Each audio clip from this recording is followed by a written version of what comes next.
My name is Jeremy Creelan. I'm a partner at Jenner & Block in New York, and it's my great privilege to be here with Renaud. Let me first spend a few minutes on introducing Renaud. And as Phil said, we're really lucky to have him here. People abuse the term pioneer often, but in this case, it really fits. Renaud pioneered peer-to-peer lending and at a time when it really was not something that anyone, now it's a part of the fabric of our financial system, but he pioneered peer-to-peer lending, really pioneered a level of access to credit, bank partnerships, and now in Upgrade, the use of data, alternative data for credit decisions. He's been a pioneer throughout his career. He started Lending Club in 2006, and now is, after founding Upgrade, which we'll talk about, he has won many awards, the Economist Innovation Award. He was honored by the Clinton Global Initiative for his work in access to credit. And perhaps most importantly, he still holds the record for the fastest sailing time from Newport to Bermuda, under 24 hours. And that's just one of many sailing records that he has set. So we're delighted to have you with us. And I'm really here just to give Renaud a chance to talk about some of the key issues that we're all very focused on. So Renaud, let me just begin with, if you could take us back to the financial landscape as it was before Lending Club and really help us understand what the innovation that Lending Club represented and what the legacy of that is. Yeah, so thank you first for having me. Really glad to be here. Lending Club and Upgrade sort of track the evolution of fintech and financial innovation really well.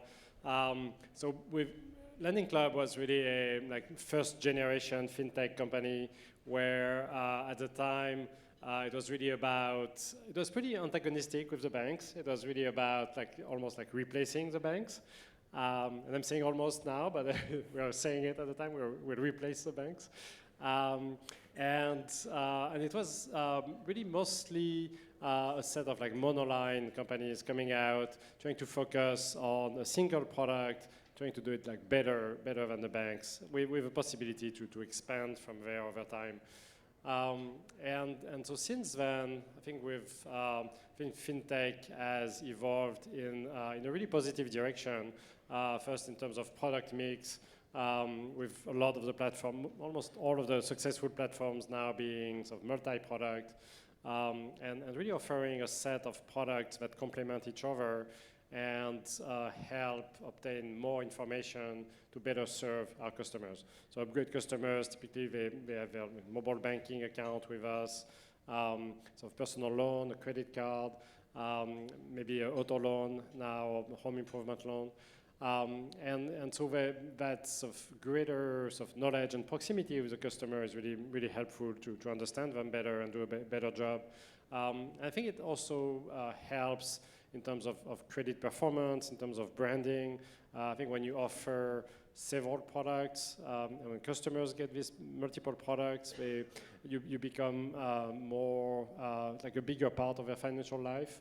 And you typically get rewarded with better credit performance that way. And I think the other part of the fintech bank relationship that has changed is we've now all understood that we need to work together, and there's room for everyone. And fintechs are good at certain things, banks are good at others, and that's really how we deliver sort of better services, better product to consumers by working together. In particular, using sort of fintechs.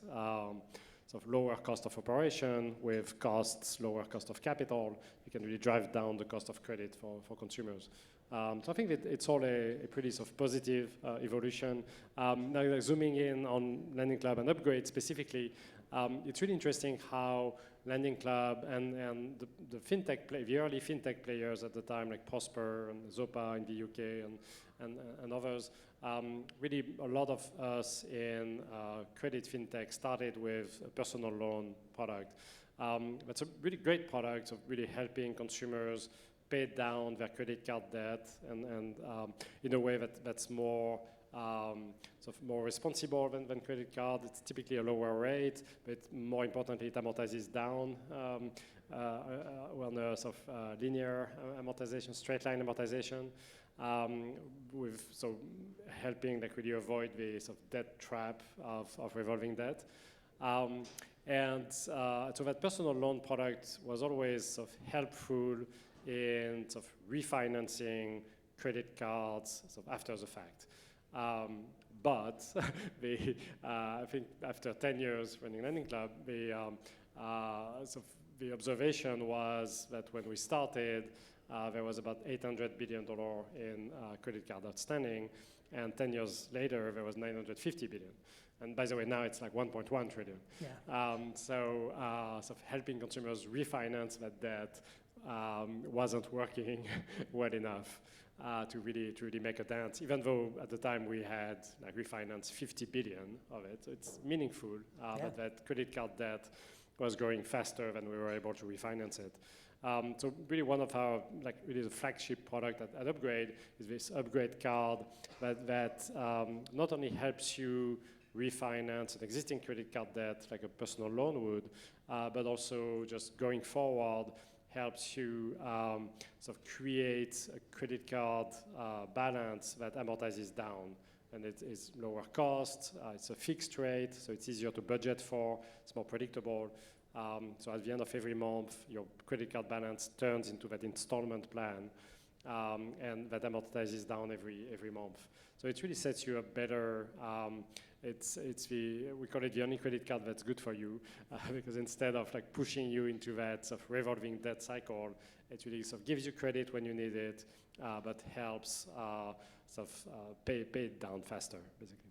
So how important was the peer-to-peer aspect of that original model in terms of achieving the goals of access to credit that you set out to achieve? How important was that piece of it? So I still like the idea of peer-to-peer. I think it's a wonderful idea, and in terms of sort of disintermediation and like trying to cut down on sort of intermediation cost, it's probably on paper the most efficient way of achieving capital formation. I think the issue was scale. I mean, we pretty much as soon as we started scaling at Lending Club, and we had enough of a track record to really sort of convince lenders that yes, it was working, and we could underwrite and service these loans and deliver good returns. Then that got sort of overrun by institutional capital. Which was a good thing in a way because it helped us scale a lot faster, and we never really found a way to scale the person-to-person sort of capital formation model. But the concept or the model of a platform where you're bringing together different investors, I'm using that term loosely, but whether it's credit unions or individual investors, whatever, that notion of a platform model. You took with you as well, and that's an important feature of Upgrade too now, right? That's right. Yeah. So I think generally in the platform model, if you sort of contrast it with more of a banking model, the platform model is more efficient and helps achieve the greater financial inclusion and even greater economics for the platform. I think the banking model that consists of sort of gathering deposits, turning around and lending these deposits has some benefits for sure, and it works for certain strategies. But it really sort of the scope of sort of lending for banks has to be limited, right? They have sort of capital requirements. They have certain like loss rates they can't really go over. I think with a marketplace approach and the platform approach, we're able to achieve more sort of universal credit access by sourcing the right capital for every segment of the credit spectrum. So for prime and super prime consumers, the ones that would be served by banks, where we are setting these loans to banks and credit unions that have a lower cost of capital, particularly credit unions that are sort of non-for-profit and tax exempt, so they are generally satisfied with a lower return than banks. So we have that sort of funding channel for prime and super prime.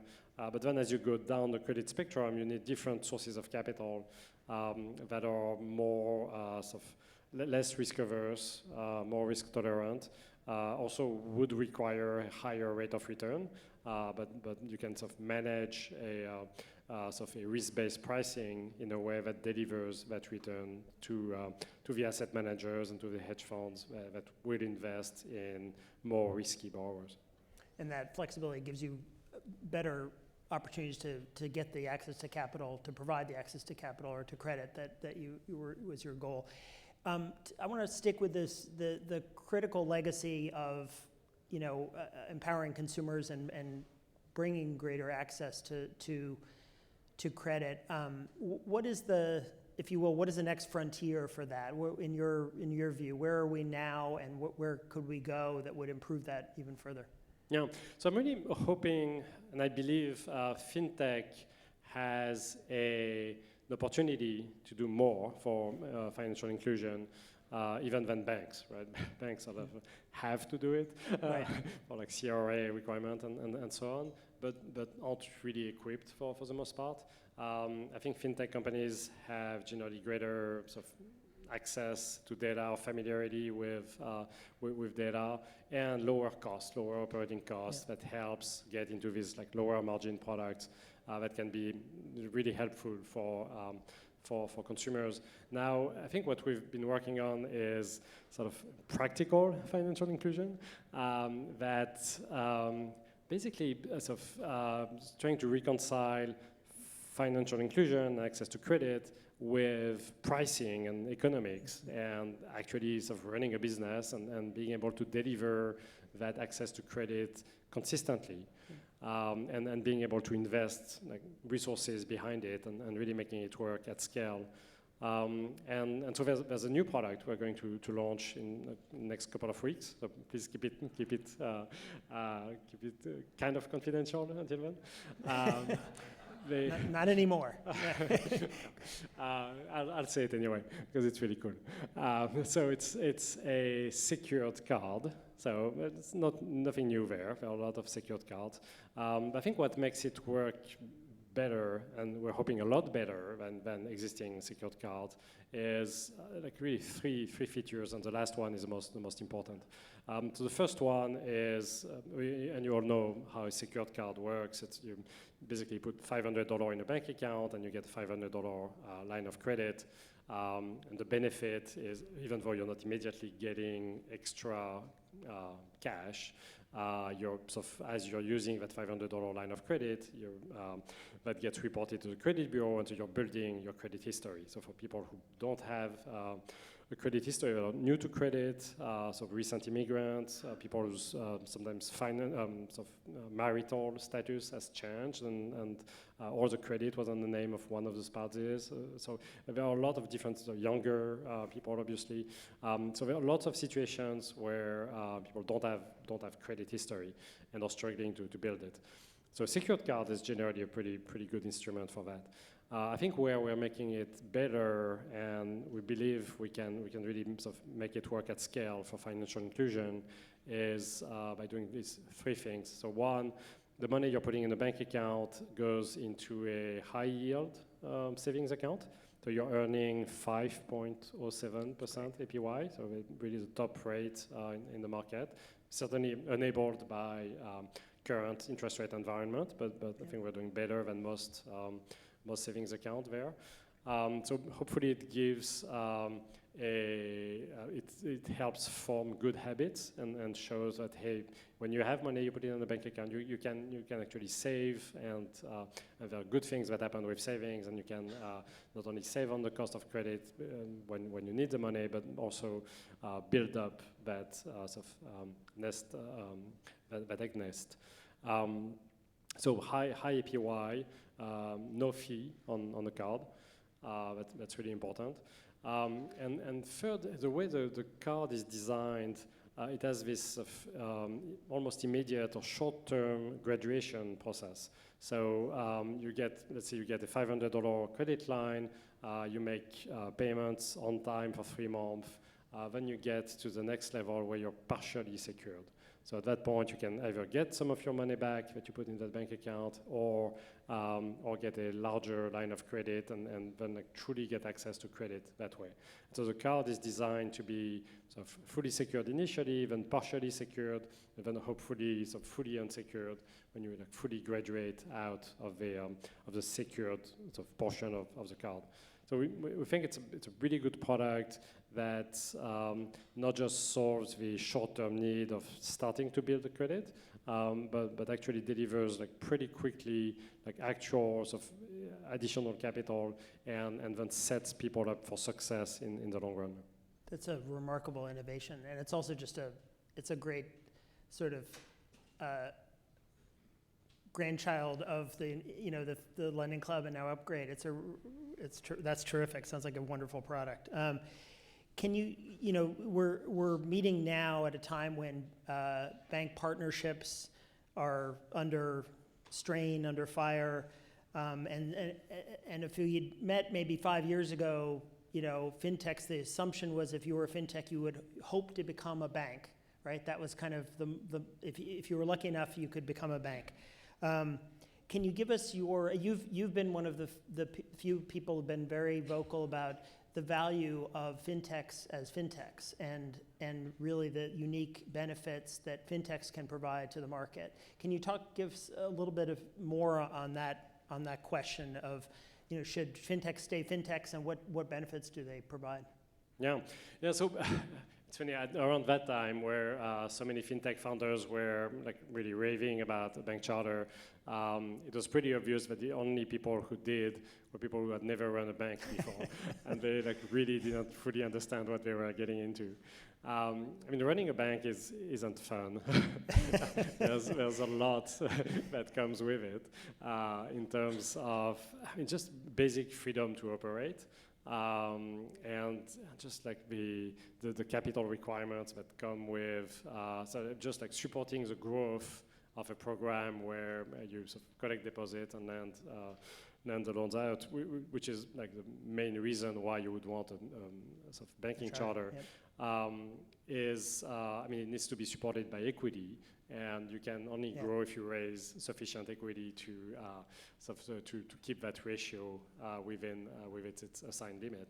And then you really pick up a lot more, so not just regulatory oversight, because we get our fair share of oversight, but just regulatory frictions, just operational regulatory things that need to happen every month, every quarter, every year. And more importantly, so unless you really want to build up your own balance sheet, it's really not needed. There's sort of the program we have running with Cross River works great for everyone involved, right? Yeah. It's something that's been sort of running for a long time. Cross River has been a great partner to us. And so that program works. So for pretty much every product you could possibly think of that can be issued by Cross River, and Cross River now also issues our credit cards, credit card bin, and so really the only legitimate strategy that would support the bank charter is if you want to grow the balance sheet and lend out your own money, at which point you really become a different kind of company, and you lose, that sort of DNA of that makes fintech sort of interesting and sort of fast-moving and efficient and more prone to innovation than banks. Because at the end of the day, innovation certainly comes with good ideas, but it also comes with sort of the right people working on these ideas and coming up with new ideas on their own. And I think the kind of people you attract when you run a bank are different. They're not necessarily better or worse, but they're different than the kind of people who want to work in fintech. So I think preserving that DNA, preserving that ability that freedom to operate and ability to innovate is really critical. And I guess it also just facilitates the diversity of products and the development of new products in a way that it's not really in the DNA for a bank to do unless they really, partner closely enough and then, subsume a fintech. How is I know at Upgrade, one of the things that's remarkable about Upgrade is the diversity of your products, and that seems to be a sort of secret sauce. Can you talk a little bit about, we're in an era where a lot of fintechs are failing, it's a difficult time, high interest rate environment. How does that diversification of products matter, and is that the difference, really? I think so. I think we have a few things going for us. One is also diversity of sources of capital. So we do have very different types of capital sources, from sort of securitizations and hedge funds, asset managers, to sort of banks, credit unions, and then different size of banks and credit unions. So all these sources of capital aren't necessarily correlated. Right. They tend to be to some extent, but there's always one that's going to hold up better than another, where we can allocate more from that particular source. So that's helpful for sure. And then so back to financial innovation. So one of our products is a checking account, right? Checking and savings account. And so a lot of our banks and credit union partners told us, hey, it's getting harder for us to raise deposits in a high rate environment. Raising and sort of retaining deposits has become harder, especially when rates move that fast. It's hard for us to keep up, particularly the smaller credit unions and banks. And so we came up with a product process whereby so we collect sort of deposits on checking and savings accounts, and we sweep them sort of daily to the credit unions and the banks that need these deposits to keep buying loans from us. So it's almost a symbiotic relationship where we use our sort of national brand, online sort of digital footprint that helps us sort of raise deposits pretty efficiently, which a local credit union couldn't necessarily do. But then that gives them sort of access to pretty low-cost deposits. It gives them access to new members. The way we're doing it, there's a memberization process, so the credit unions also benefit from new members, particularly for the lending product. And then that gives us sort of additional capital to run. So it's a pretty sort of recent program, launched it sort of early this year, but we've already done more than $500 million within that program. So it's another way where sort of that multi-product approach really works well. Not only it gives us sort of more data, more information about our customers, but also gives us the ability to now be active on both sides of the balance sheet, both assets and liabilities, and help our bank partners sort of really benefit from both. And we work with more than 200 banks and credit unions now. So at any point in time, some of them will have sort of excess deposits, others will have excess loans, and we can help them sort of manage their sort of loan-to-deposit ratio better by having this ability to send them one or the other. So you're really, you've created a diverse ecosystem on both sides of the ledger, not just a product diversification. And we're at a policy conference, so I have to ask you, because this also begs the question of sort of, on the regulatory side, you have a lot of innovation in your company. You've dealt with a lot of innovation in your career. From a regulatory perspective, what would you like to see on the regulatory front to make this kind of innovation easier and better for consumers? Yeah, so I mean, I think stability is the best thing you can hope for in regulations, right? Even very stringent regulations, as long as they're pretty stable, you can sort of work with it and make sure you comply and build it the right way. Yeah, stability is really what we hope for. I think I mean, the CFPB, for example, has been like really good sort of, I was going to say a good partner almost. Yeah. Right? I think they're very transparent about where their policy objectives are. So there might be sort of differences from one administration to another, but I think their like fundamental mission has remained the same. Their sort of policy objectives have remained the same. And when you're a company like Upgrade that's really trying hard to sort of build this sort of responsible and affordable credit product that truly like help people get to the next stage in their life.